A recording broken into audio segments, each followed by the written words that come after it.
Hello, my dear students. How are you all? Today we are discussing the chapter of class 10th, chapter 6. The chapter name is Life Processes. So, today is the first part of this chapter, and we will discuss introduction and nutrition in plants in this part. So, it is the video represented by Bright Future Academy, and if you like the video then please share the link also and subscribe the channel. So students, we are going to start life process. Students, life process, the processes which are necessary for our life are known as life processes. There are 5-6 main life processes which are necessary for us. Students, हम जिंदा रहने के लिए जो भी processes करते हैं ना उसको ही लाइफ प्रोसेस बोला जाता है. ये हमारी ज़िंदगी का हिस्सा है और इनके बिना हम जिंदा नहीं रह पाएंगे और सर्वाइव भी नहीं कर पाएंगे. तो इनमें से कुछ प्रोसेसेस हैं students, just like first one is nutrition. Nutrition means we are taking the food, eating the food and utilising the food.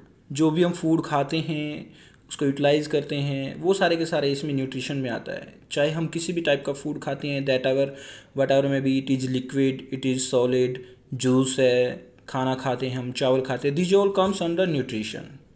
Second is students transportation. जो न्यूट्रिशन हम लोगों ने खाया है, जो भी फूड हम लोगों ने खाया स्टूडेंट्स, वो हमारी बॉडी में एक जगह से दूसरी जगह पे पहुंचाना, जस्ट लाइक हमारे स्टमक से हमारे सेल्स के पास पहुंचाना, ताकि हमारी सेल्स और हमारी बॉडी उसको यूटिलाइज कर सके.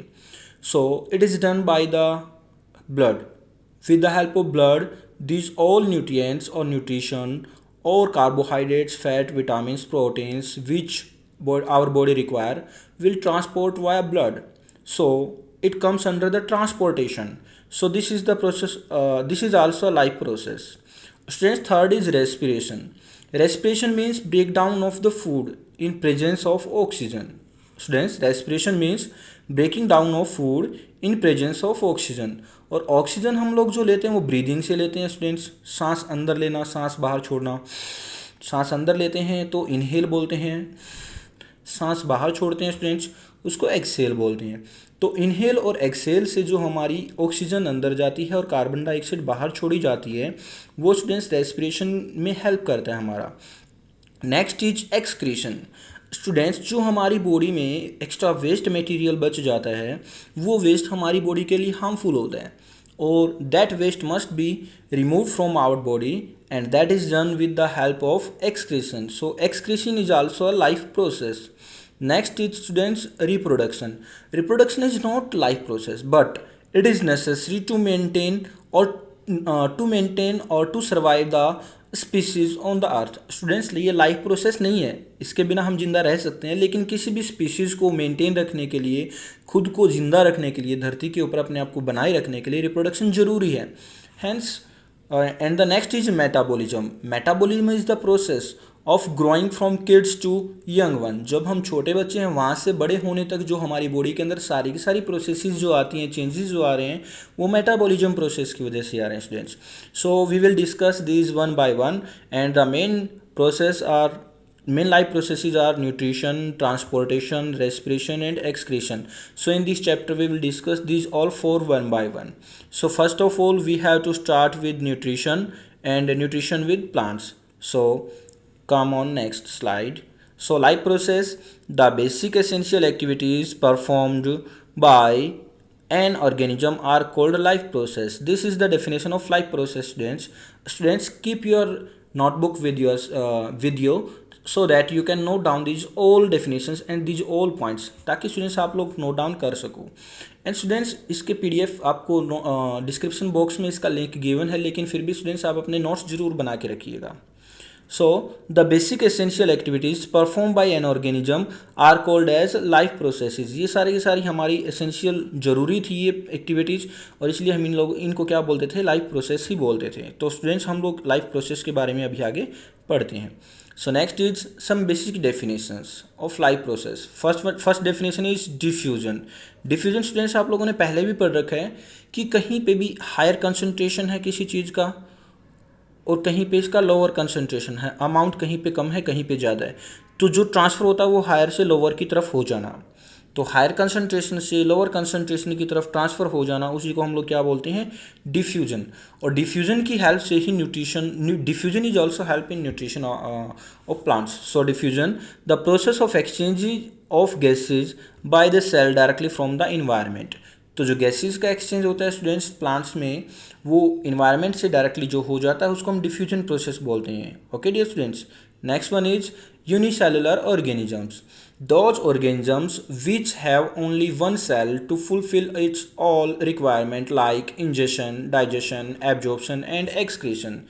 Students, we will discuss these all ingestion, digestion, absorption and excretion, these all things deeply in the chapter in the next videos. But here I am trying to tell you that ingestion means taking food inside our body. Digestion means digest that food for the utilization of the body, and that digested food will absorbed into our body and the remained waste of the body will be removed. These all are the processes which are necessary for any organism to survive. So unicellular organisms are those organisms which is only made up of single cell. One cell is sufficient to make that, and that only single cell will do all these requirements. And example like amoeba हो गया students, paramecium हो गया, paramecium etcetera. तो students ये unicellular organisms के examples हैं। Next one is multicellular organisms. Those organisms which are made by more than one cell to fulfill its all requirement like ingestion, digestion, absorption and excretion. Student similarly जैसे unicellular organism होती है वो सिर्फ एक ही cell से बनी होती है और वही सेल उसकी सारी की सारी एक्टिविटीज़ को कंप्लीट करती है, मल्टी सेलुलर ऑर्गेनिज्म के अंदर मोर देन वन सेल रहेंगी, बहुत सारी सेल्स रहेंगी और वो सारी की सारी सेल मिलके सारे के सारे काम परफॉर्म करेंगी। इसमें क्या होता है, कोई भी सेल होती है, सेल से फिर टिश्यू बनते हैं, टिश्यूज़ फिर टुगेदर होते हैं किसी भी ऑर्गन को बनाने के लिए, ऑर्गन से ऑर्गन सिस्टम बनता है स्टूडेंट्स, ऑर्गन सिस्टम फिर कंबाइन होते हैं ऑर्गेनिज्म को बनाने के लिए। तो ये प्रोसेस कॉन्टीन्यूसली चलती रहती है मल्टी सेलुलर में, क्योंकि सिमिलर टाइप की जो सेल है वो इकट्ठी हो जाती है, टिश्यू फॉर्म करती हैं। टिश्यू फिर सिमिलर टाइप के कुछ न कुछ अलग से डिफरेंट काम करेंगे, वो ऑर्गन बना लेते हैं, फिर बहुत सारी ऑर्गन्स इकट्ठा होकर के एक ऑर्गन सिस्टम बना लेती हैं। जब बहुत सारी ऑर्गन सिस्टम्स इकट्ठा हो जाती हैं तब जा करके एक मल्टी सेलुलर ऑर्गेनिज्म बनती है। ऐसा स्टूडेंट्स क्यों किया जाता है, क्योंकि जो भी रिक्वायरमेंट्स हैं उनकी सारी सारी सेल्स की वो डिफ्यूजन प्रोसेस सफिशिएंट नहीं है उसको फुलफ़िल करने के लिए, तो उसके पास डिफरेंट टाइप्स की सेल इकट्ठा हो जाती हैं ताकि वो डिफरेंट फंक्शंस करवा सकें। Okay students, let's move further. So we are starting with nutrition. The definition of nutrition is the process of providing or obtaining the food necessary for health and growth. It is the definition of nutrition. It means that when we are taking food inside or obtaining the food, it is known as nutrition. तो हम सीधा सीधा कह सकते हैं the process of taking food necessary for health और growth is known as nutrition students. Okay, modes of nutrition. Nutrition is of basically two types. First one is autotrophic modes of nutrition, second one is heterotrophic mode of nutrition. Students, nutrition हमारा two types का हो सकता है, दो तरीके से हो सकता है, एक तो ऑटोट्रोपिक, एक हेटरोट्रोपिक। ऑटोट्रोपिक न्यूट्रिशन कौन सा रहेगा students? Organisms which can prepare their own food by the process of photosynthesis. जो भी ऑर्गेनिजम्स फोटोसिंथेसिस प्रोसेस से अपना फूड प्रिपेयर करेंगी उनको हम ऑटोट्रोपिक मोड ऑफ न्यूट्रिशन के अंदर डालेंगे स्टूडेंट्स। ओके स्टूडेंट्स, और उन ऑर्गेनिजम्स को ऑटोट्रोप्स बोला जाता है। Autotrophs are the organism which prepare their own food by the process of photosynthesis. अब ये फोटोसिंथेसिस होता है स्टूडेंट्स। फोटोसिंथेसिस क्या होता है? The process of preparing food by the organism, the process of preparing food by the organism using sunlight, carbon dioxide and water in presence of chlorophyll. ठीक है students, this is the process of photosynthesis. So let's move further. Example of autotrophs are या autotrophic mode of nutritions are green plants and blue green algae. These are the examples of autotrophic mode of nutritions organisms जो autotrophic mode of nutritions को करती हैं। Next one is heterotrophic mode of nutritions, organisms which cannot prepare their own food but get ready-made food from the autotrophs. Students, heterotrophic mode of nutrition में वो organisms आएंगी जो अपना food खुद prepare नहीं कर सकते, वो पहले से ही किसी ऑर्गेनिज्म के द्वारा प्रिपेयर किया गया फूड को ही खाते हैं। अब पहले कौन प्रिपेयर कर सकता है, वो तो ऑटोट्रॉप्स कर सकते हैं, because autotrophs have ability to prepare food by the photosynthesis. तो ऐसी ऑर्गेनिजम्स जो ऑटोट्रॉप्स ने फूड प्रिपेयर किया हो और उसको खाती हो, यानी कि दूसरे के ऊपर डिपेंड रहती हैं, they can not prepare their own food, उनको हम हेटेरोट्रॉपिक मोड्स ऑफ न्यूट्रिशन वाली ऑर्गेनिजम्स बोलेंगे। Okay dear students, so organisms which cannot prepare their own food but get ready-made food from the autotrophs. Examples of heterotrophic mode of nutrition are animals like us, human being also come in heterotrophic mode of nutrition, non-green plants, etc. And a lot of organisms are also come under the heterotrophic mode of nutrition. Now the raw material for autotrophs, because autotrophs can prepare their food by photosynthesis. अभी अभी पढ़ा था हम लोगों ने students कि photosynthesis से वो अपना फूड प्रिपेयर कर सकते हैं।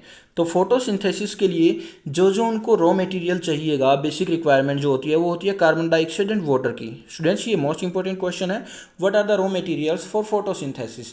Carbon dioxide and water. तो कार्बन डाइऑक्साइड कहाँ से लेते हैं स्टूडेंट्स? स्टोमेटा की हेल्प से। Plants leave have small small fine pores, these are known as stomata. These are known as stomata or stomatal pores. And water is absorbed by the roots.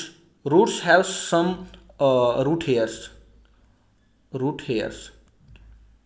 Hairs की help से water को absorb किया जाएगा and water की साथ ही mineral उसके अंदर dissolve होकर के आ जाएंगे। तो students we are discussing with one by one raw material for autotrophs. So carbon dioxide, water and minerals and nutrients from the soil, these are the raw material, and the main raw material is carbon dioxide and water. You have to mention these two.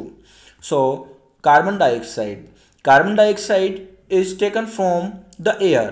The carbon dioxide is taken from the air through the stomata of the leaves, because leaf has some, as I told you that leaf has some small pores. These are known as stomata. Stomatal pores helps in the absorption of carbon dioxide and the release of oxygen which is produced during photosynthesis. Photosynthesis में जो oxygen produce होती है उसको तो बाहर निकालने में और कार्बन डाइऑक्साइड को अंदर लेने में हेल्प करते हैं ये stomata. Okay students, next is water.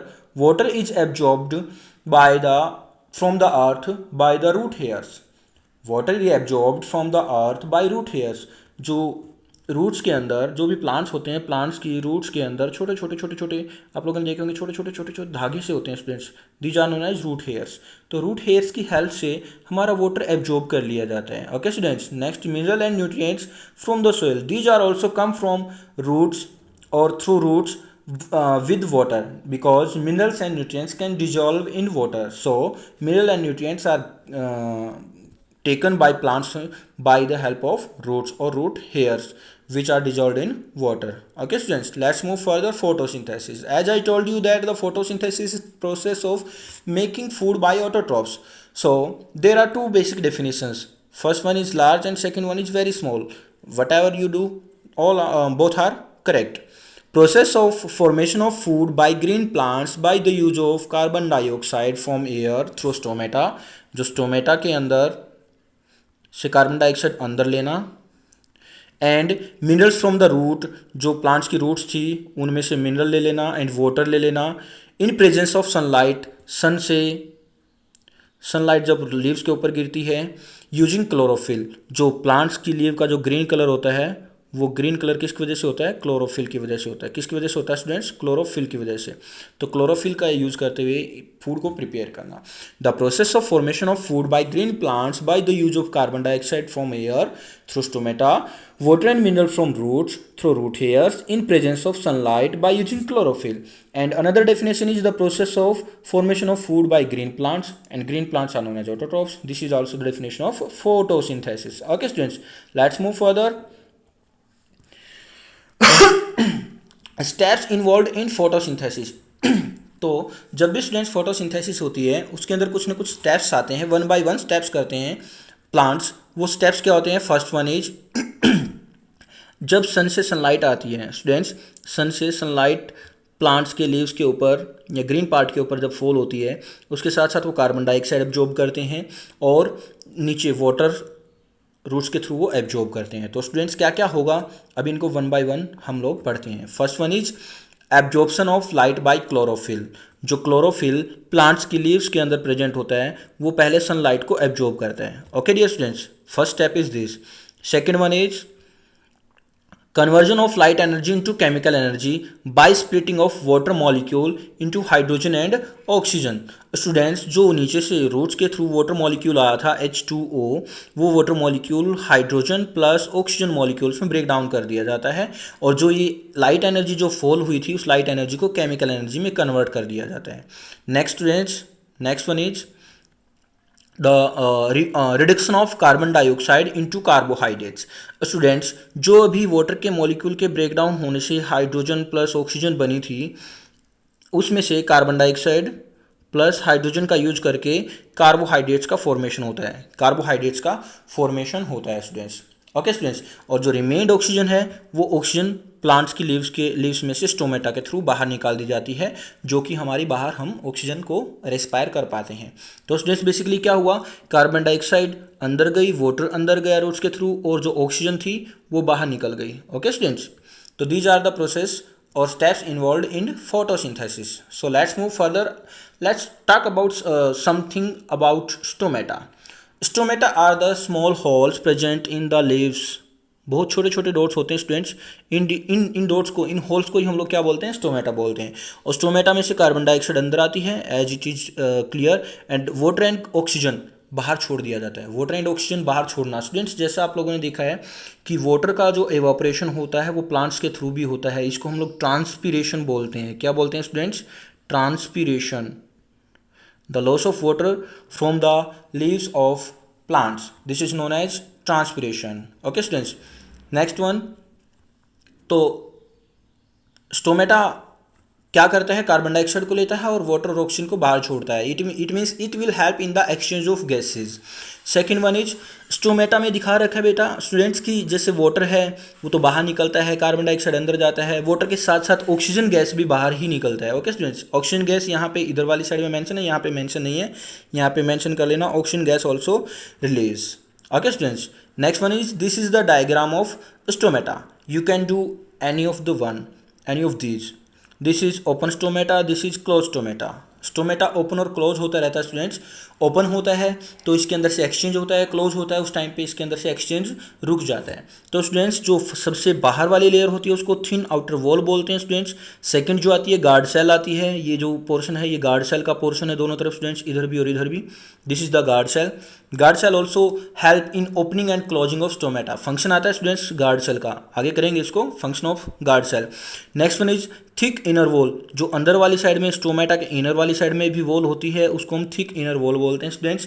Next, every cell have nucleus, so stomatal cell और stomata also have nucleus, it is represented here, these are the nucleus.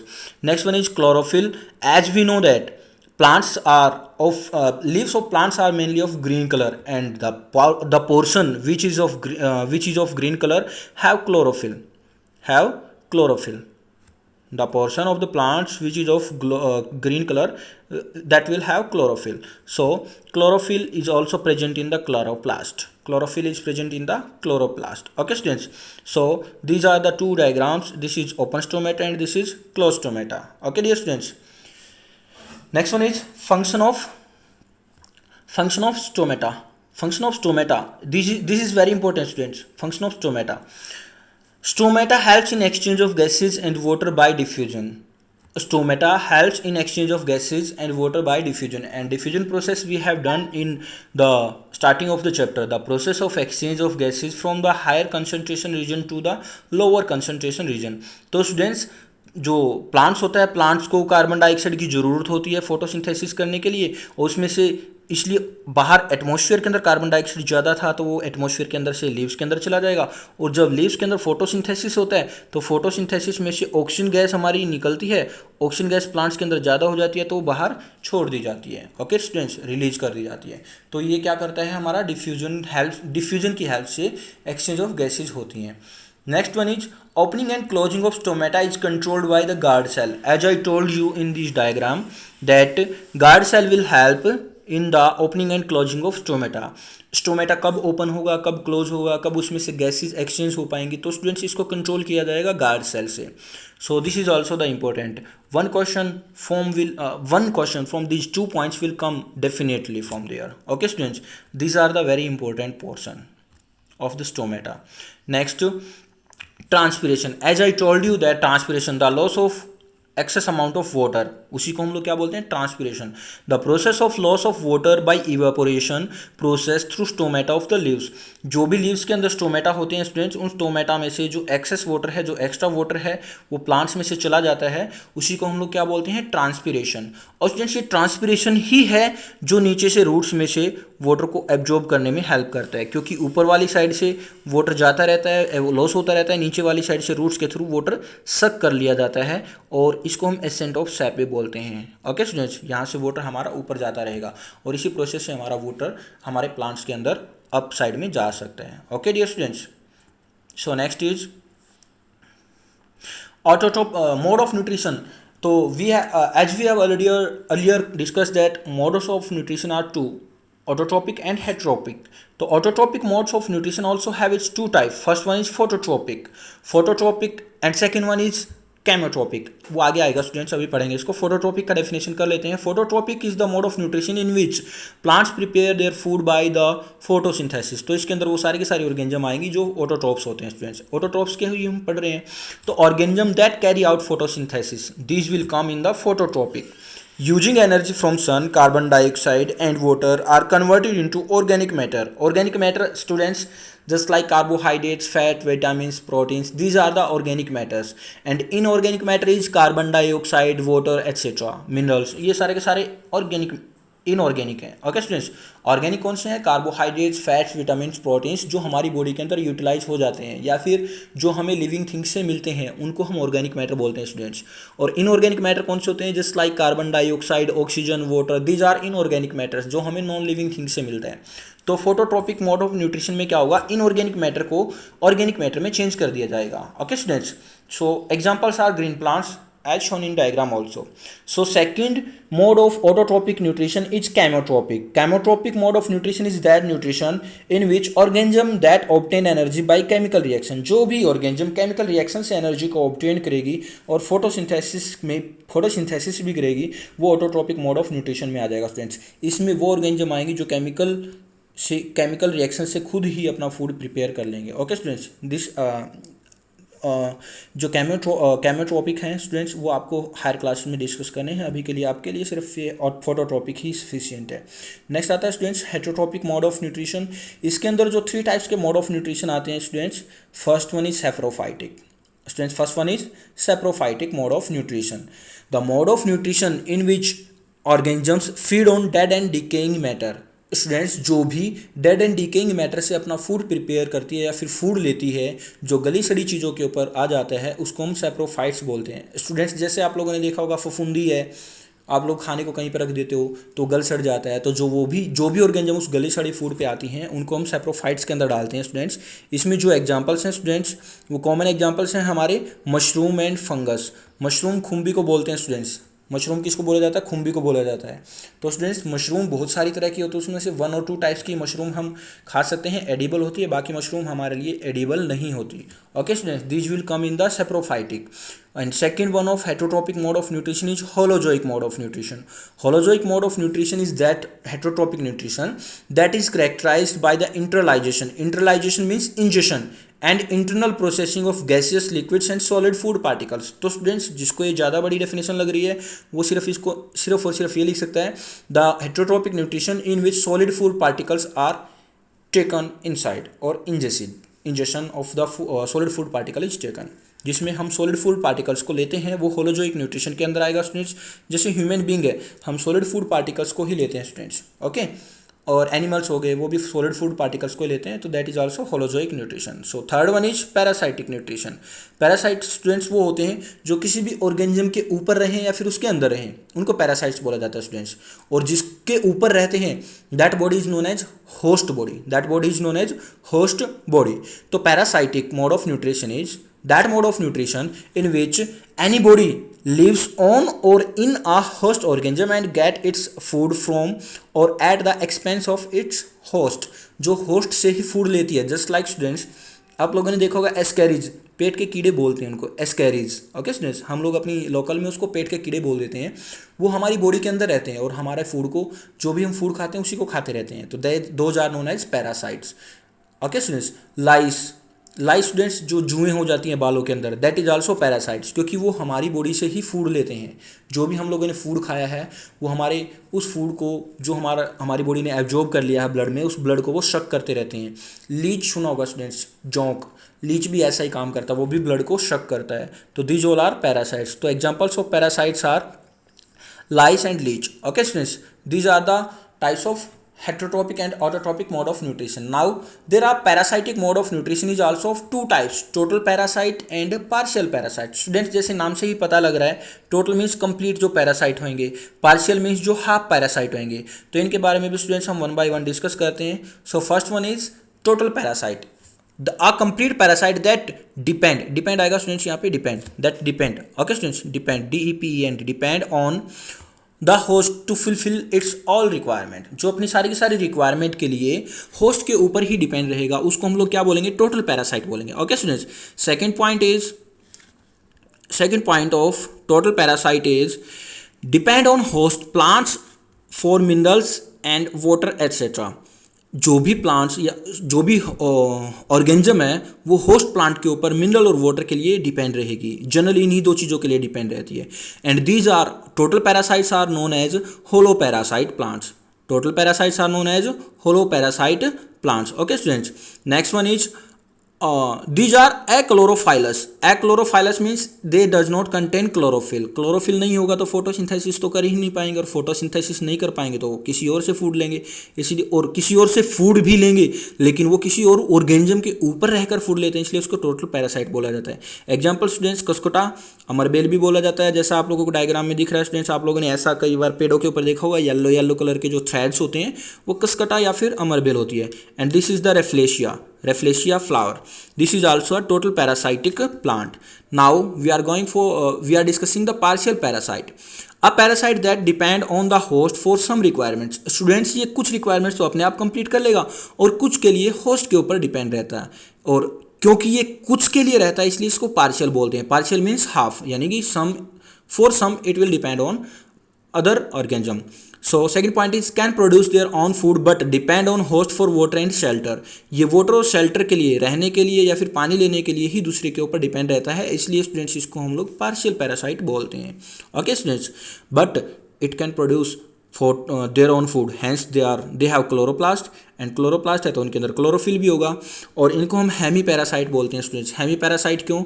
Hemy means half, आधे parasite हैं ये, क्योंकि आधा को तो वो खुद फूड प्रिपेयर कर लेते हैं और जो बाकी बचा हुआ मिनरल्स और वाटर्स हैं या फिर शेल्टर है वो किसी और बॉडी से ले लेते हैं। Okay students, next point is chlorophyllous, because they contain chlorophyll. जैसा हम लोगों ने देखा था टोटल पैरासाइट्स जो थे वो एक्लोरोफाइलस थे, उनके अंदर क्लोरोफिल नहीं था।